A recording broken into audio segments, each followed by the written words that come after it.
آخرش کار تو کردی،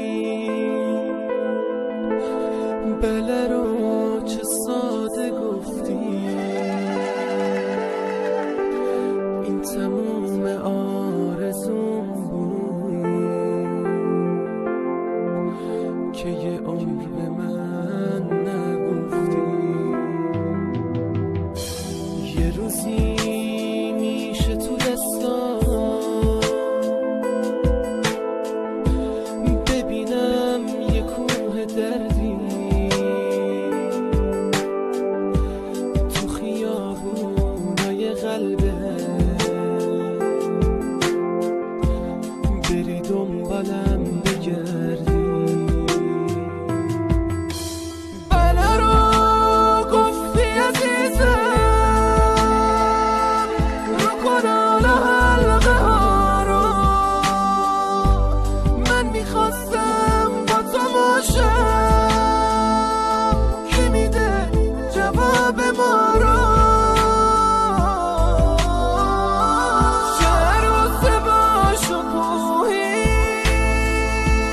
که گذاشتی حلقه دستت، ببینید منو نگاه کرد چطوری چشاشو بسته.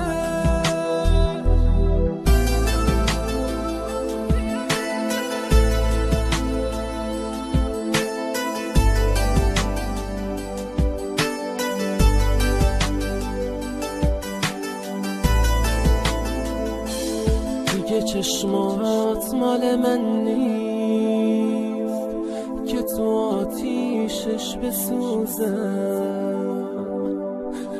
دیگه آرزو ندارم روی ماه تو ببوسم.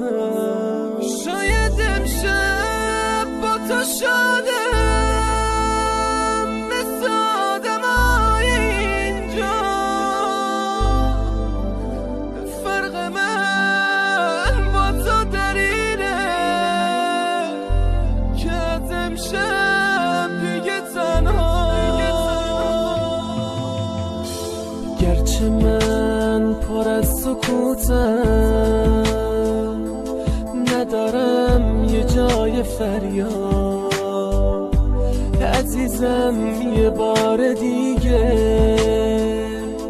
من میگم مبارکت با، نسبتی با من نداری.